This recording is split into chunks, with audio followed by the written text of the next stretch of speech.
Woke to a family secret shattering my world, a hit and run my brother caused, and my parents' desperate plan to make me take the fall.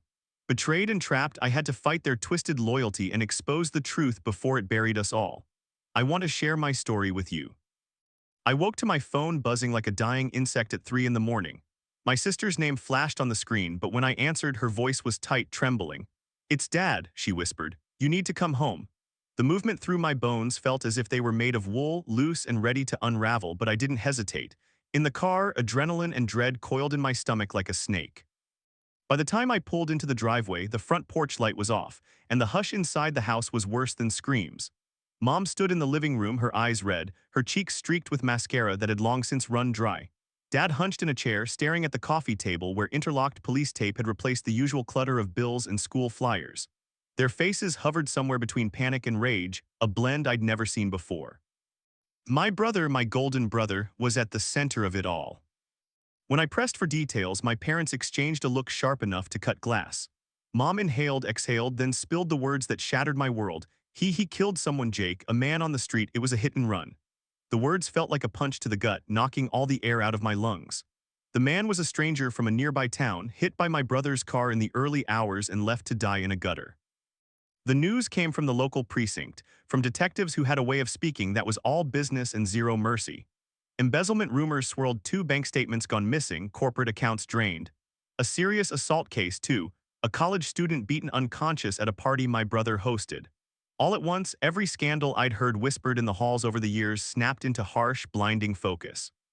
My brother had always been Dad's pride. Perfect grades, varsity sports, elbowing me aside for praise, for attention, for everything Dad ever wanted in a son. I was the second son, the screw-up, the quiet one who never lived up. And now the golden child stood on the brink of life in a maximum security cell, facing multiple felony charges that could bury him for decades. But the worst part was watching my parents wrestle with their horror and confusion and love for him, trying to put out a fire they'd started and spread themselves. Their whispers in the hallway were frantic, desperate. "Can we control the story? Can we get a lawyer who'll bribe the DA or bury evidence? Can we keep this a secret?" My stomach twisted as I realized they weren't thinking about justice or the dead man's family. They only cared about saving him. I sank onto the sofa, numb, but my mind was racing. I saw my parents' fear morph into something else, a cold, calculating resolve. My mother's lips tightened when she thought I wasn't looking. My father ran his fingers through his hair until it stuck up in spikes. The entire house felt like a stage, the police tape a curtain rising on a performance where I was in the audience, powerless. They didn't notice how I took out my phone and started recording, a hidden flame in the darkness. My sister curled up on the arm of the sofa, face buried in her hands, her quiet sobs filling the silence. Her tears said what my parents would never admit. They were terrified of losing the golden boy more than they cared about the truth. The room grew darker as dawn sneaked in through the windows. The hush was broken by the ringtone of the detective assigned to the case. Neither parent had the nerve to answer, so I did. The detective's voice was flat, professional, almost bored. He told us the crime scene photos were gruesome, that witnesses reported a dark sedan late model with license plates ripped off.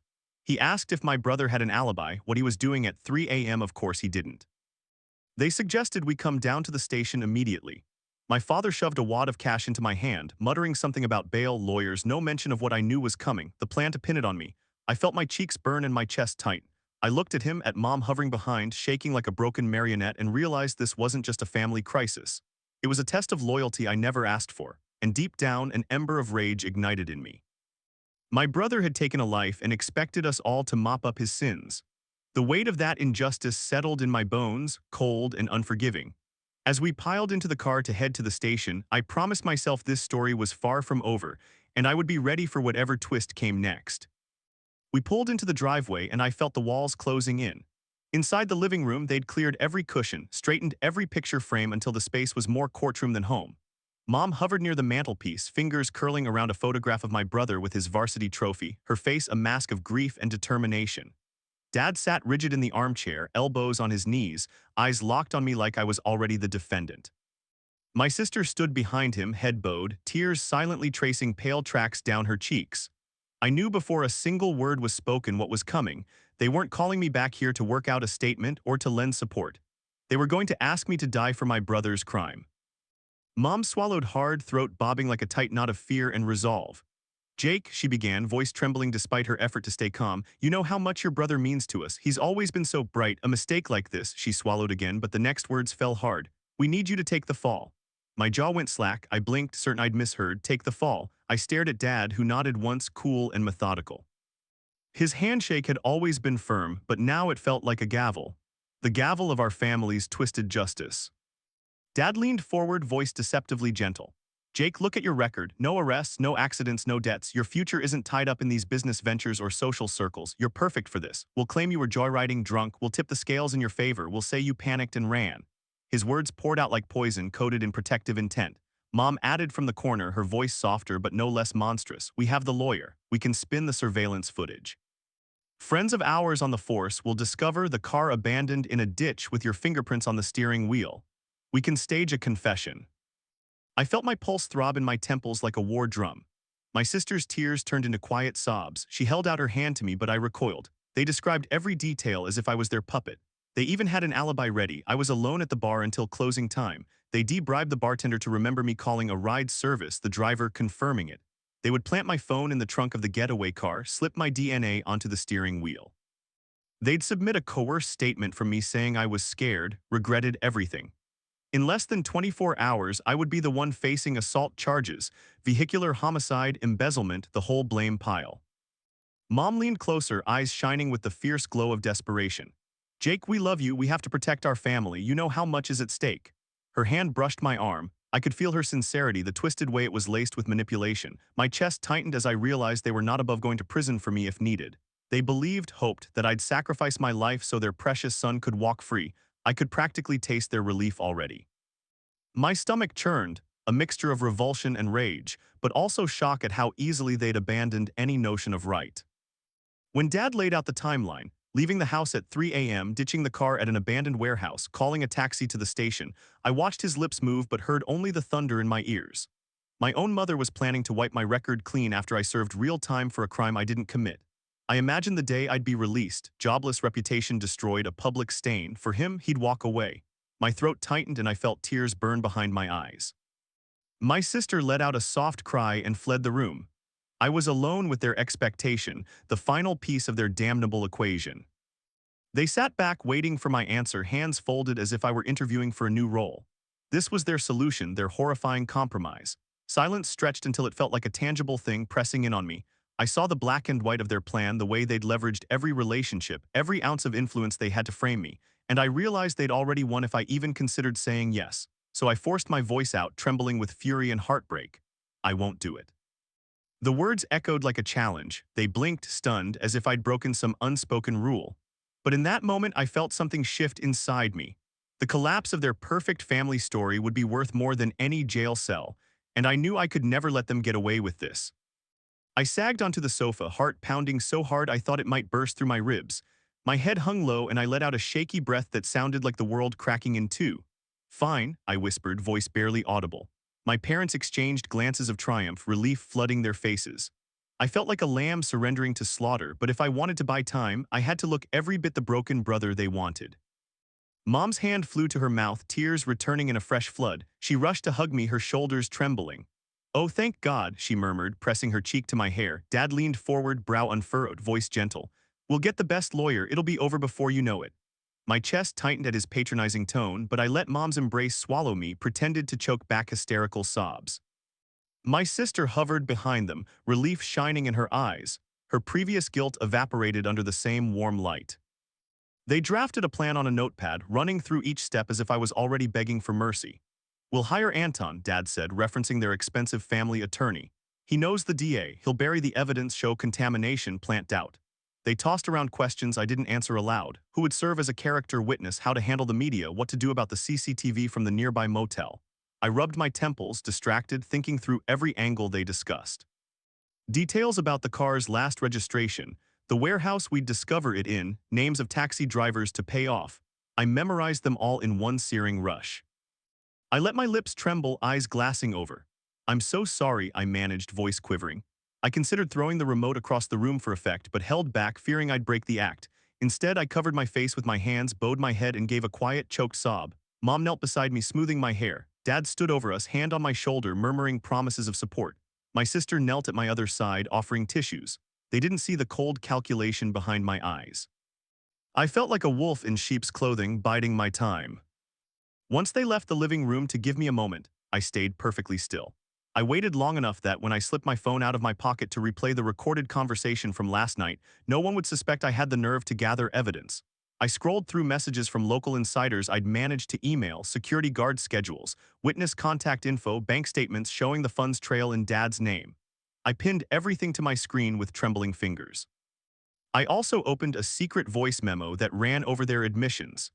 It began with Mom whispering about bribing the bartender, in Dad's own voice planning how to clean the prints on the steering wheel, and ended with their final instructions. My mind spun, but I controlled my breathing, practiced calm. I closed the phone, tucked it back into my pocket, and let the wave of despair wash back over me. By the time Mom returned, brushing her sleeve across my cheek with renewed comfort, I was shaking again, tears glistening. "Thank you," I whispered. "I don't know what I'd do without you." I watched her chest rise and fall with relief, her eyes soft. Dad glanced at me, an unreadable spark in his gaze, but he didn't doubt me. They believed I was theirs. They set up a meeting with Anton for the next morning. I nodded numbly, promising to cooperate to give a statement. They said we'd need to stage the car abandonment tonight, maybe drive out to the old warehouse at midnight. I looked up at them, a broken smile on my face, and agreed. Every ounce of me screamed to launch my move right then, burn their plan to ashes, deliver the recording to the police, but I forced patience on myself. Every second I feigned the broken brother, the deeper they went, the more evidence I'd collect. Later, as I lay in bed and pretended to stare at the ceiling, my pulse still drummed like gunshots. I plotted each move, secure a copy of Anton's retainer agreement, confirm the taxi driver's identity, trace the license plate forgery. I'd pieced together a dossier so devastating even Dad's network wouldn't save him. My tears had dried on the pillow, replaced by a single ember of righteous fury. I knew the weight of what I was doing, to lie, to play them for fools. But I also knew it was the only way to bury their contemptible scheme, to secure justice for a man they left dead in the gutter. By dawn, I'd decided my next step, a meeting with the detective in secret, slip him the recording, watch his face fall. They'd never suspect it was me pulling the strings. I squeezed my eyes shut, heart pounding with adrenaline. They thought they'd crushed me, but it was me who held the strings now. And when the moment came, I'd pull them tight and watch their empire shatter. I let the family believe I was unraveling, drowning in guilt and fear, while I slipped into detective mode after they'd gone to bed. First, I installed a covert recording app on my phone, one so discreet it hid behind an innocuous weather icon. I tested it by calling my best friend under the guise of a breakdown, then replayed the clip to ensure it captured crystal clear audio even in the dead of night. Next, I accessed the bank of deleted texts between Dad and his crooked accountant. Using a simple recovery program on my laptop, I sifted through every fragment of conversation, pulling out their plans to launder money through shell companies. The emails in my inbox confirmed a trail of offshore accounts that linked directly to Mom's trust fund manager. Every keystroke felt like thievery, but it was righteous thievery, a necessary evil to expose theirs. Early one morning, when the house was hushed and pale light seeped around the curtains, I crept into the office Dad used for his side ventures. The lock to his desk was cheap, pop-and-click, easy to breach, with a thin steel shim I'd snagged from the garage. Inside, I found a flash drive labeled "Important, burn after reading." My heart hammered when I slipped it into my pocket. Later, I plugged it into the laptop and discovered video footage from a surveillance camera parked outside the warehouse. The grainy clip showed my brother's car screeching into the lot, then lurching away, with Dad's distinct silhouette emerging to remove something from the trunk. I made 2 copies, one on my phone, one hidden in the cloud under an alias. I tracked down the taxi driver my parents swore was loyal, a middle-aged man named Hector whose crumbling garage sat 3 towns over. Under the pretense of being a journalism student investigating local crimes, I met him at a coffee shop, pressing him for every detail. He remembered picking up a sweaty kid at 3 a.m., not me, but someone who sounded sweaty and terrified. His description didn't match my voice, but it contradicted the official alibi they planned to use. I recorded his statements on the hidden app, thanked him, and slipped him a few bills for his time. Late that night, I hacked into the security feed of our home. I reveled in watching Dad and Mom scribble out maps and timelines on butcher paper, whispering names like Anton, Supervisor O'Leary, and a bartender named Carla who would confirm my drunken confession. I noted every name and phone number. Every player in their conspiracy was now a target for my counterattack. I even located the email where Mom had promised Carla a trip to Cancun in exchange for a favorable testimony. I printed that email at the local library under a generic account, knowing I'd need the physical copy for hard evidence later. When I wasn't shadowing their moves, I dug into the crime scene itself. Under the radar of the ongoing investigation, I hired a process server friend to retrieve the original police report. It contained slight discrepancies, an incorrect tire tread description, conflicting witness statements that my parents had missed. I compared that with the footage from the flash drive, lining up the timestamps to expose their fabrications. Each mismatch was a small victory, a nail in the coffin of their plan. Every evening, I posted vague cries for help on an anonymous account in a true crime forum, baiting law students for advice on gathering and authenticating evidence. I posed as a falsely accused kid looking for legal loopholes, and each helpful reply further sharpened my strategy. One user suggested I record my confession session with Anton, so I loaded my phone into my pocket before the meeting, let it run, and captured the lawyer assuring Dad he could manage the tampering with crime scene custodians. That recording was strategic gold. Between these missions, I maintained my facade brilliantly. I let my voice tremble, my posture slump, my excuses for the occasional late night be excuses. I couldn't sleep. I needed air. No one suspected the late-night library visits, the whispered phone calls, the bootleg recordings accumulating on my devices. My siblings grew protective, Mom showered me with snacks and soft blankets, Dad offered gentle pep talks in the hallway. It was all part of the game, and I enjoyed the eerie thrill of playing them at their own manipulative tactics. By the end of the week, I had a dossier thick with proof. The recovered texts, the flash drive footage, the recordings from the taxi driver, the bribery email to Carla, the mismatched police report, the lawyer's confession. I labeled each file and encrypted them in a folder named Final Solution. My fingertips tingled with anticipation as I prepared to reveal it all. I'd been the predator in plain sight, the shadow investigator, quietly transcribing every twisted choice my family made. Soon, their entire empire of lies would crumble. I just needed the perfect moment, and I had them exactly where I wanted them. I woke the morning of the meeting feeling a buzz in my veins like electricity waiting to spark. I dressed in the same rumpled suit I'd wear to the station, untucked shirt, loosened tie, as if I was the defeated son ready to confess. In my pocket, the encrypted flash drive burned against my thigh. I slipped out before dawn and met the detective in an empty parking lot behind a diner. His car idled under the yellow glow of a street lamp. I handed him a copy of the drive and the login credentials, whispered the location of my hidden cloud folder, and watched his face go stone cold. He nodded once, keys jingling in his hand. The rest was up to him. Quietly sweep in when the time was right, arrest the conspirators, and bring the truth to light. Back at home, the living room was rearranged into a makeshift war room again. Anton the lawyer sat at the head of the polished wood table, sipping stale coffee from a paper cup.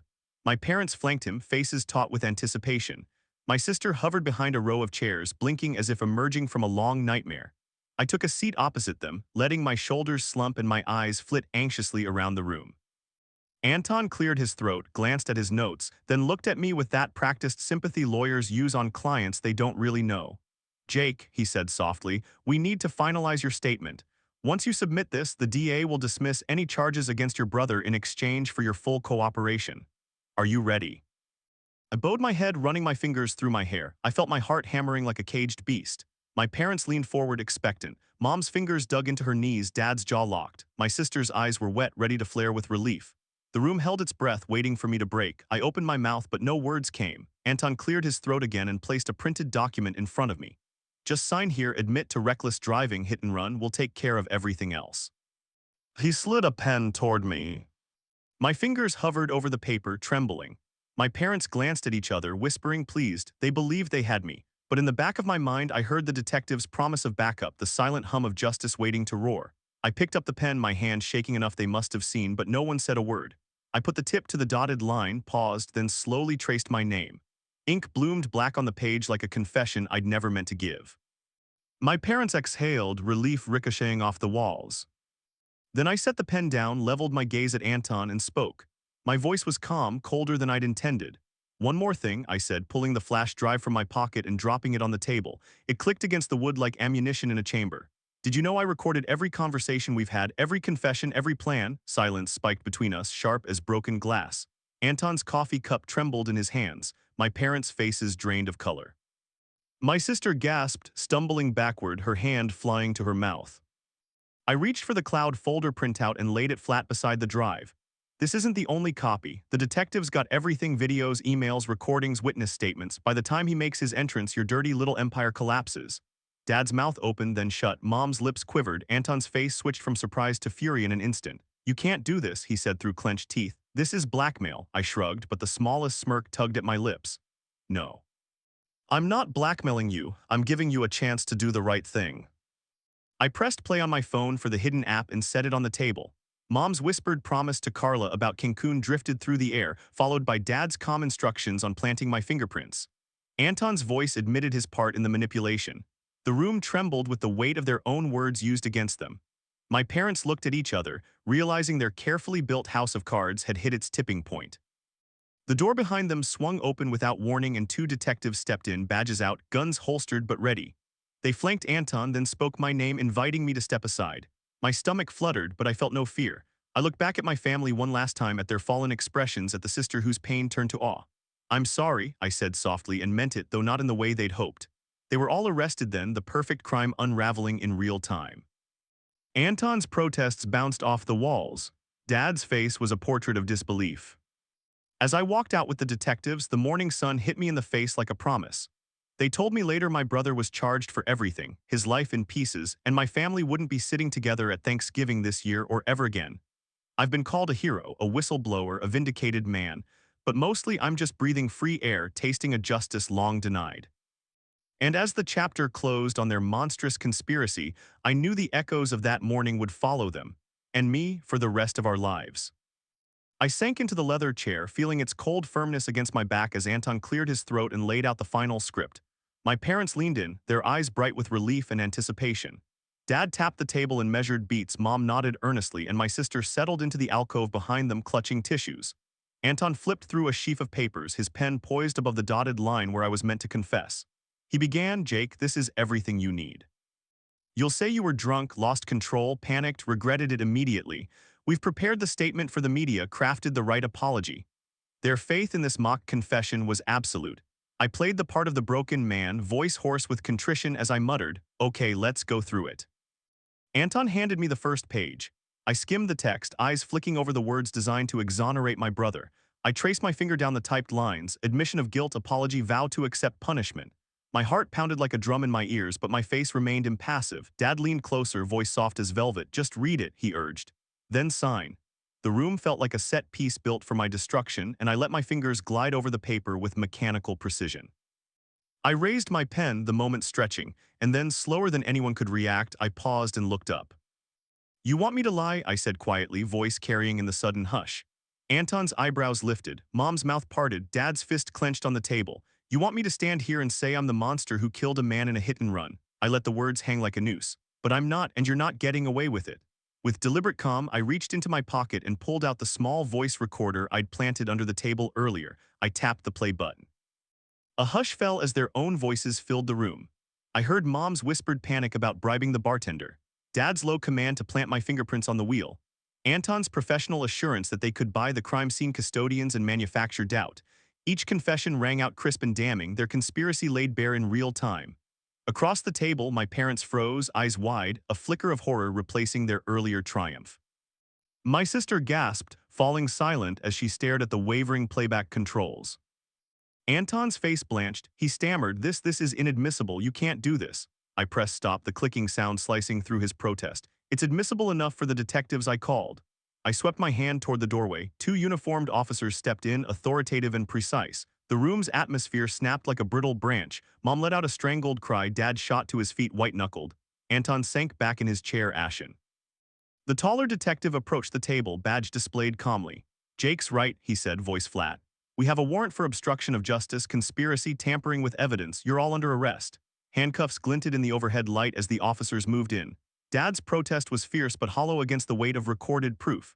Mom's tears came in frantic torrents. She clutched at Dad's arm. Anton rose, hands raised, but the detectives guided him into cuffs too. My sister sank onto the sofa, hands pressed to her face. She looked at me through trembling fingers, eyes full of shame and sorrow. I felt a pang of something, regret for the family they once were, but it was swallowed by the satisfaction of justice served. The detectives read the charges one by one, each name a nail in their coffin. As they escorted my parents and Anton away, I watched them pass through the doorway, their heads hanging beneath the weight of their own crimes. When the door clicked shut, I stood alone in the echoing quiet of that living room. Papers fluttered on the table from where I'd knocked them free in my reveal, each a testament to their lies.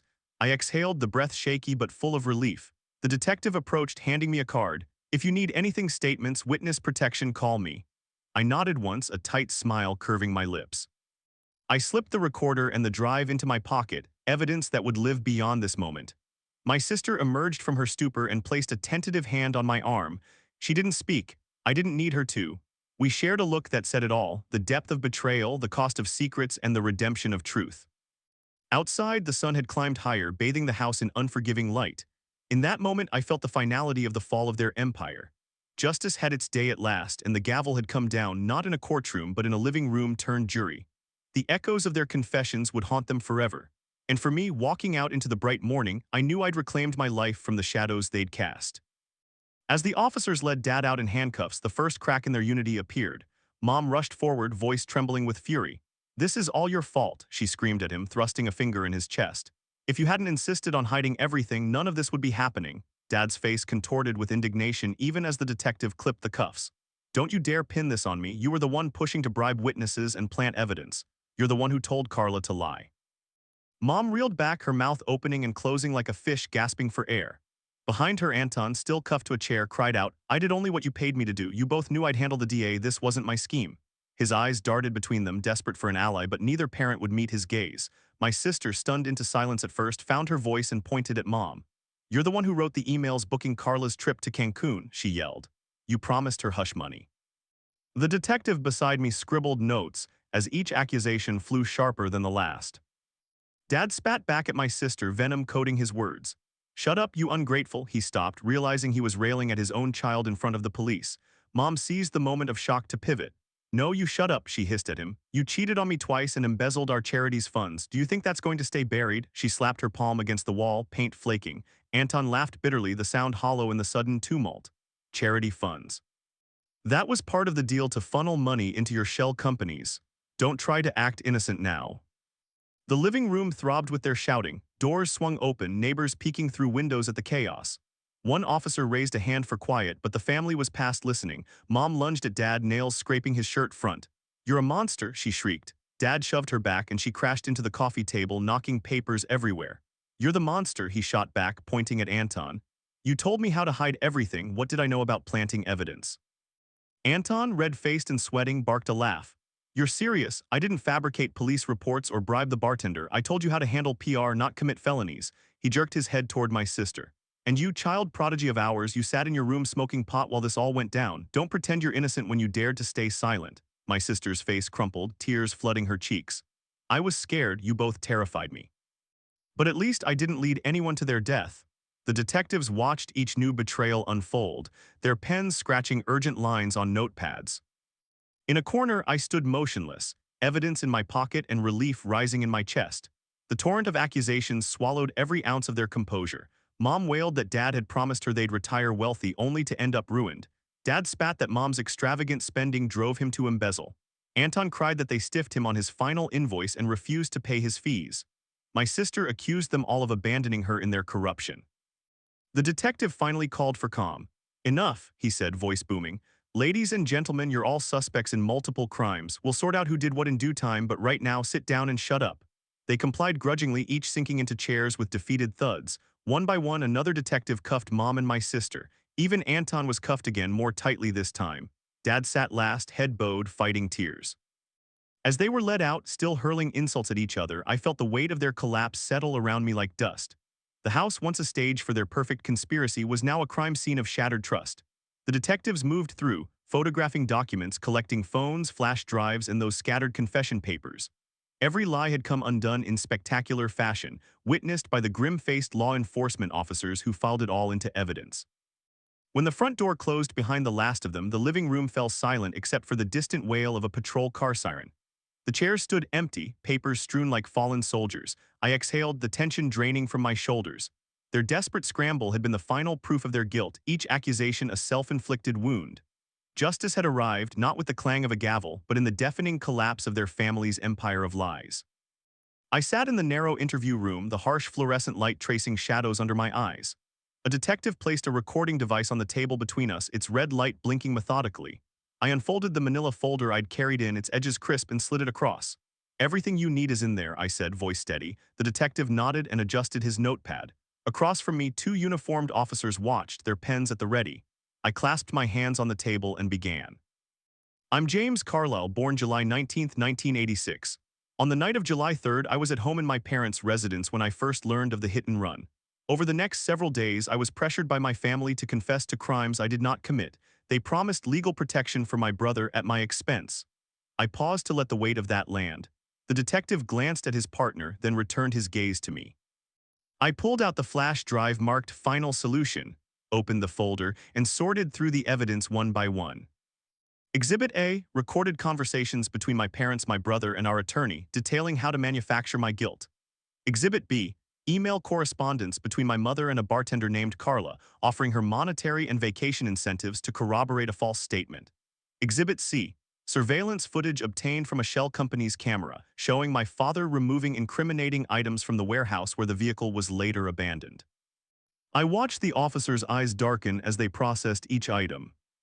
I handed over printouts of deleted text recoveries between my father and an accountant, showing embezzlement and money laundering. I included Hector's signed affidavit, our taxi driver, affirming he picked up someone else entirely.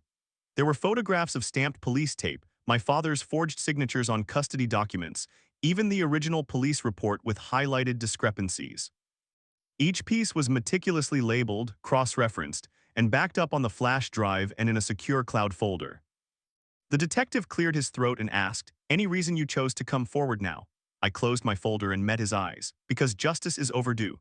I realized that vengeance would only mirror their crimes. I want the truth not to destroy lives any further than necessary. They chose to sacrifice me. I chose to save the victim's family and uphold the law."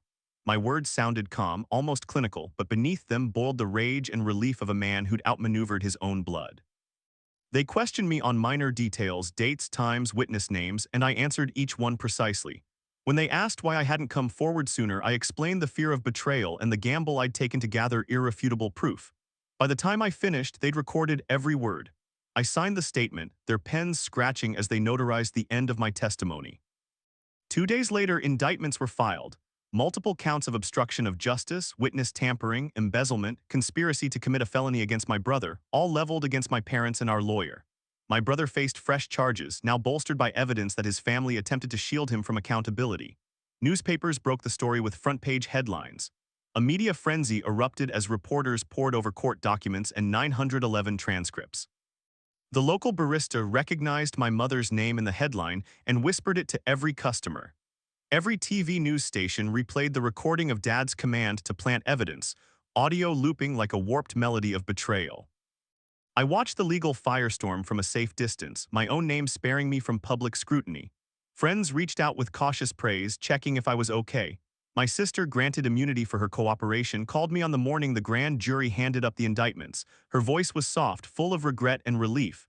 I told her I forgave her. Forgiveness felt like dropping stones I'd carried for years. In the following weeks, my family's bank accounts were frozen, their assets seized. The lawyer's license was suspended pending disbarment proceedings. My parents were held on high bail, unable to post it.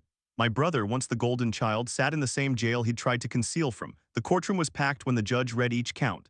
My parents' heads bowed, their empire unraveling around them. From the gallery, I watched, heart hammering, as justice, flat-footed but absolute, stamped its authority. The victim's family thanked me in court, their words shaky but sincere. Their gratitude echoed in the stillness of the room. I realized then that the truth I'd risked everything to expose was far more powerful than any lie they'd woven. Now I wake each morning without the shadow of their conspiracy hanging over me. I've returned to my job as a graphic designer, modest and quiet. I spend evenings reading, jogging through the park, rebuilding the trust they shattered. I've learned that justice need not be vengeance. It can be quiet, deliberate, final. And as the gavel fell on their pathetic scramble, I stepped out into the light, no longer their victim, but the architect of truth.